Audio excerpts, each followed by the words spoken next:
internet. Today I'm going to be doing my February wrap-up. I read 8 books in the month of February, which I'm really excited about, especially considering it's the shortest month. But I will also say that audiobooks saved me this month. 5 of those 8 books were audiobooks. It's been a crazy month, but I've had a lot of time to listen to a lot of books, and so I've really been enjoying the audiobooks I've been listening to. But without further ado, I just want to jump into the wrap-up. The first book I completed in the month of February was Harry Potter and the Goblet of Fire by J.K. Rowling. This is the 4th book in the Harry Potter series, and this book is so different from the movie that oftentimes I'll forget a lot of the little details that are in the book that they left out of the movie, because there's so much they left out of the movie, and it just makes me enjoy this book all over again every time I reread it. I actually listened to the audiobook this time. I'd never listened to any of the Harry Potter books on audio, but I heard they were fantastic, and it absolutely was. I listened to the one that was narrated by Jim Dale. He did a fantastic job. I got so addicted to this audiobook that I literally finished it in 3 days. And this is a big book. It's a long audiobook, but I finished it in like 3 days because all I wanted to do was listen to it. And so I would find things that I could do productivity-wise, so that way I would have an excuse to listen to this audiobook. Still bitter about the fact that Winky's not in the movies, by the way. But whatever. Obviously, I gave this 5 out of 5 stars because Harry Potter is my favorite series, and yeah, I'm really looking forward to listening to the remainder of my reread of these books on audio, because I definitely want to do it that way. I really like the audiobooks. So, if you haven't listened to them, highly recommend. The next book I finished in the month of February was The Cuckoos Calling by Robert Galbraith. This is the first book in the Cormoran Strike series, which is J.K. Rowling's other series that she writes under the pseudonym Robert Galbraith. It's an adult mystery series, and this is a book, it took me a while to read this one. Sorry about the noise in the background. I'm running my dishwasher and there isn't a way I can pause it, so we're just gonna have to roll with it because I gotta go to work soon. But anyway, back to The Cuckoo's Calling. This is a book, it took me a while to finish this one. I started it in December because it was on my top 10 books to read last year, and I just didn't finish it.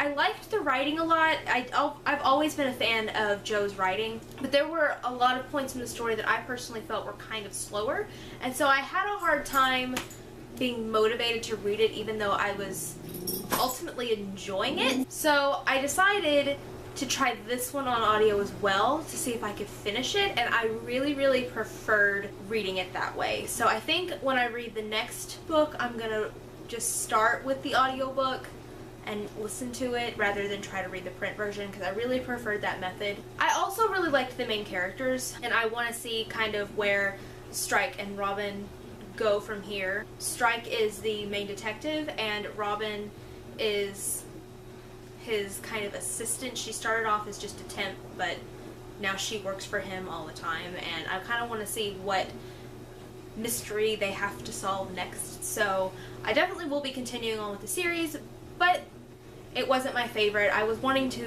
hoping that I would enjoy it more. I ended up giving it 3.5 out of 5 stars though, which is still pretty good. The next book I read in February was Saints and Misfits by S.K. Ali. This is a YA contemporary about a Muslim girl named Jannah, and it's kind of parts a coming-of-age story, but also has a lot of darker themes to it. I've been wanting to read this book pretty much since it came out, and I'm really glad that I finally got to it. I did kind of have a hard time getting into it right at first. I think that it started off kind of slower. I don't know if it was the writing or what it was exactly, but about halfway through it really started to pick up for me, and I finished it a lot quicker than it took me to get through the first half. I do think that this is a very important story. I do wish that it got more attention because it was a really good book. Also put a trigger warning on here for attempted rape. If you like YA contemporary and you want to read more diverse books, I definitely recommend this one. I ended up giving it 4 out of 5 stars. The next book I finished in February was The House of Hades by Rick Riordan. This is the 4th book in the Heroes of Olympus series, and I think this is my least favorite book in the series so far. I don't know what it was about this one, but I just didn't feel connected to it. I don't know if it was because the audiobook narrator changed and that threw me off, or if it was the story. I don't really know. I just didn't get into this one as much as I did the others, although I still really enjoyed it. There was a lot of character growth in this book, and I really enjoyed that, but there was just one little instance that I did not like, and I'm going to be very vague about it, because if I go into too much detail it's going to be a spoiler, but I think that this still needs to be said. There is a character in this book who we find out is gay, and I don't think that the way that this character had to come out was handled very well, because this character basically had to come out and was forced to come out, not in front of everybody, but was still forced to come out as a plot twist, sort of. And I did not like that. That really, really bothered me. I'm hoping that the last book in the series kind of rectifies that a little bit, but that little instance did bother me. Other than that, I really, really enjoyed this book.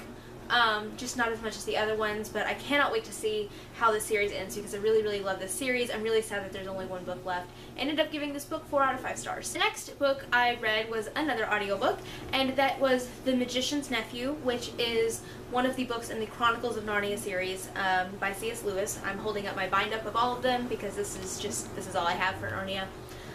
Depending on how you're reading it, if you're reading the series chronologically, it's book number 1. If you're reading the series in publication order, I believe it's book number 6, I think.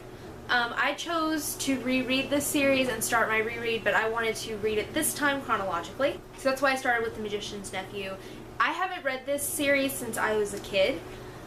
Because when the first movie came out, that's when I started getting into the series, so it's been a hot minute. I really enjoyed The Magician's Nephew. It definitely wasn't like my favorite book in the series, at least from what I remember from some of the other books, but I really enjoyed it, and I love how it connects to the events in The Lion, the Witch, and the Wardrobe, which chronologically is the next book in the series.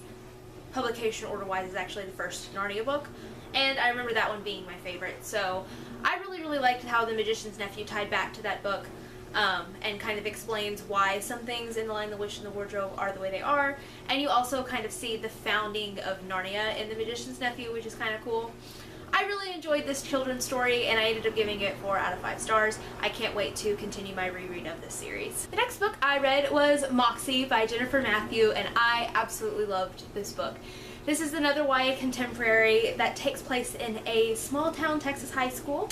It's about a girl named Vivian who is getting really, really fed up with the way things are going in her high school, between how the boys are treating girls and even how the administration is treating girls. And so she decides to create a feminist zine that she anonymously distributes in the high school, and it kind of sparks this revolution with the girls in the high school, and I absolutely loved it. I grew up in small town Texas, and I went to small town Texas high school, so there was a lot in this book that I could relate to. Like, I wish that I had had this book in high school, and I hope that this book makes its way into high school girls' hands and that they get inspired by it and feel like less alone, I guess. One criticism I do have of the book, though, is I did appreciate how intersectional feminism was discussed in the book, but I wish that it had been more prevalent, because it really wasn't in the book as much as I think it should have been, even though it was discussed. So, progress, but it could have been better. With that being said, I absolutely loved this book. This is one of my favorite contemporaries that I've read in a while. I ended up giving it 5 out of 5 stars. I absolutely love this. Next, I read Dear Ijiwele, or A Feminist Manifesto in 15 Suggestions by Chimamanda Ngozi Adichie. This is a nonfiction, tiny little book. It's basically a letter that Chimamanda Ngozi Adichie wrote to her friend after her friend asked her for advice on raising her daughter as a feminist. And this was the author's response, and she decided to publish it. I really, really liked this. I don't think that I liked it as much as We Should All Be Feminists by Chimamanda Ngozi Adichie, but then again, it's been like a year since I read that one. But I still really, really loved this. I loved all the points that she brought up. It definitely got me thinking, even though I don't want to have kids anytime in the near future, but eventually one day when I do, I'm definitely going to revisit this, because I thought she brought up some amazing points, and I really, really liked what she had to say. I definitely recommend this. I ended up giving it 5 out of 5 stars. Really liked what she had to say. And the final book I read in February, I feel like this wrap-up has gone on for forever, was Sun by Lois Lowry. This is the 4th book in the Giver Quartet, and I really enjoyed this book. I did not expect to, because I really didn't care for books 2 and 3 in the series. I really liked The Giver, which is the first book, But I really enjoyed this conclusion. This really wraps up all of the other 3 books and ties them all together. This is kind of a dystopian series. It's kind of hard to explain because each book is very different and they follow different characters, but then like I said, this one kind of ties them all back together. And to be honest, I was getting ready to unhaul this series because I really didn't like the 2nd and 3rd book. Well, I guess I didn't dislike it, they just weren't that memorable to me, but I wanted to go ahead and finish the series before I got rid of it, and this book convinced me to keep it because now I want to go back and read the whole series again. Which is something that I wasn't expecting. I do wish that we had gotten a little more at the very end. It ended kind of abruptly in my opinion, and I kind of see why the author chose to do it that way, and that's fine, but I personally would have liked just a little bit more, but I still really enjoyed this book, and I love how everything came together. I ended up giving it 4 out of 5 stars, and now I want to go back and reread the whole series again at some point. So that's it for my February wrap-up. Please let me know down in the comments what you read in the month of February, and I will see you guys next time with another video. Bye!